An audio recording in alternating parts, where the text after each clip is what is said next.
Ok les gars, comme vous l'avez vu dans le titre, aujourd'hui on va réaliser un sac de luxe avec des poils. Désolé de couper la dynamique de la vidéo, mais là c'est le Robin du futur et tu n'as pas du tout écrit ce titre sur YouTube. En fait, aujourd'hui je vais vous proposer de réaliser un sac qui ressemble beaucoup au sac Margiela, donc comme celui-ci ou comme celui-ci. Et moi j'aime beaucoup la version avec fourrure. Et pour réaliser la version avec la fourrure, j'ai chiné et je me suis procuré ce petit dessus de lit tout poilu.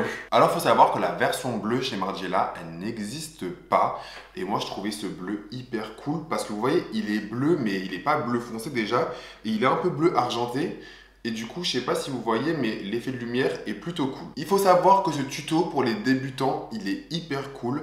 J'avais réalisé un atelier de couture au printemps où j'avais proposé aux gens justement de réaliser ce genre de sac. Et il faut savoir que même des gens qui n'avaient jamais touché une machine à coudre, ils sont parvenus. Et pour des gens un petit peu plus expérimentés, je suis pas non plus expert, mais il faut savoir que ce genre de sac, je peux le faire en 20 à 30 minutes. Du coup, si vous souhaitez faire un cadeau de dernière minute, c'est une super bonne idée et une hyper bonne solution. Donc voilà, je vais arrêter de parler et puis on va se mettre au travail. C'est parti! Tu commences par tracer deux rectangles, donc un rectangle qui va faire 48 cm sur 142 cm et un deuxième rectangle de 18 cm sur 10 cm. Avec des épingles, tu vas venir épingler tes rectangles de papier au tissu que tu viens ensuite découper. Tu auras ensuite donc deux rectangles de tissu, un petit et un grand. Bon les gars, maintenant je vais vous demander d'être hyper concentrés. Vraiment comme je vous l'ai dit, c'est aussi pour les débutants, donc c'est pas du tout quelque chose de dur.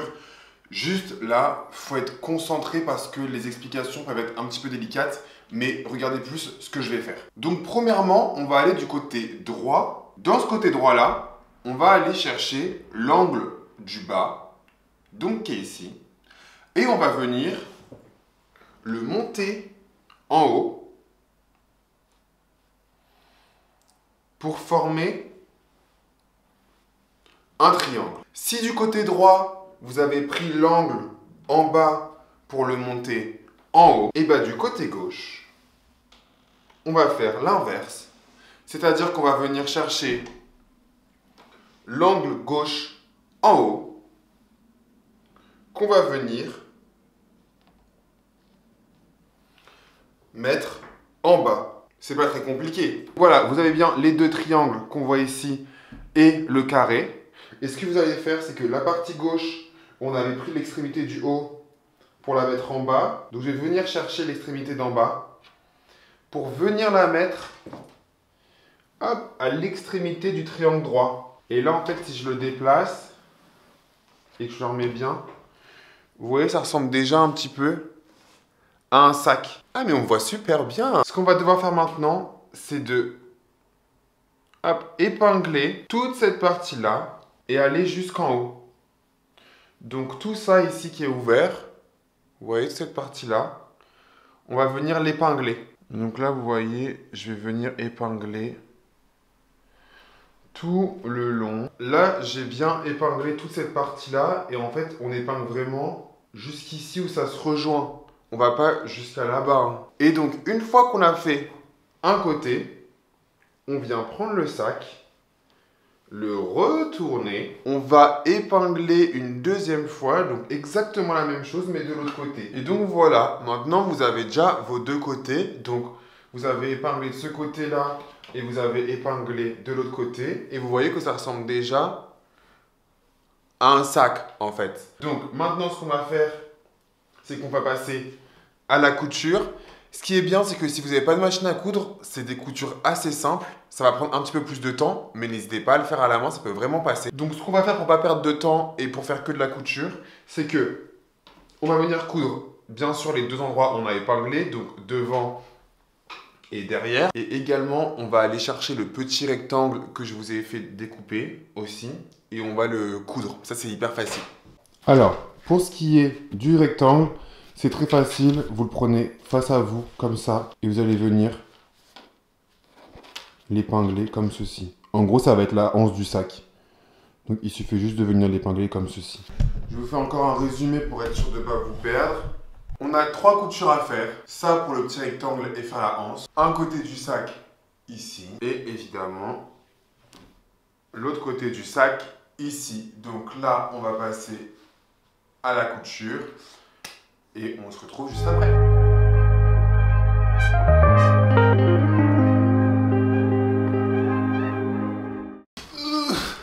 Mais on voit pas du tout, je pensais qu'on allait me voir. Est-ce que c'est zoomé ou pas?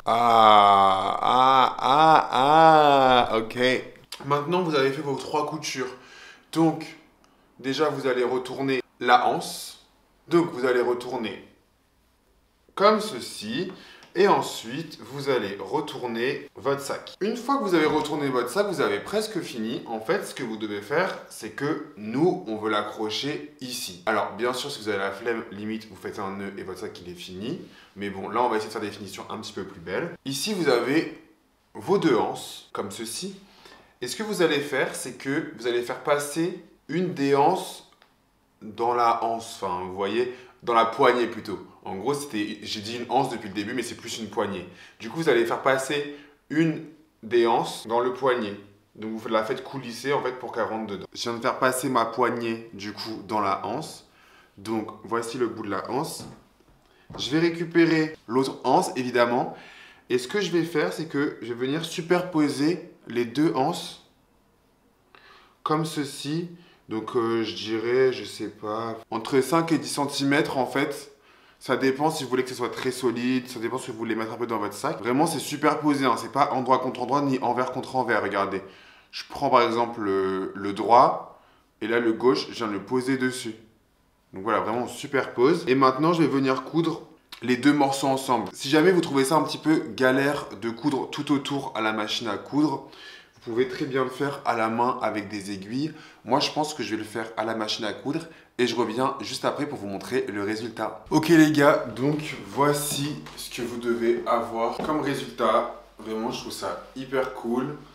Ça ressemble beaucoup au sac du coup de chez Margiela, hein. C'est un sac origami, ça s'appelle. Vous pouvez porter comme ça, vous pouvez aussi le porter plus comme ceci. Un peu comme vous voulez, c'est vous qui voyez. Après, n'hésitez pas à faire les dimensions que vous voulez. Voilà, en tout cas, j'espère que ce tuto vous aura plu. Je sais pas pourquoi j'ai la tête comme ça.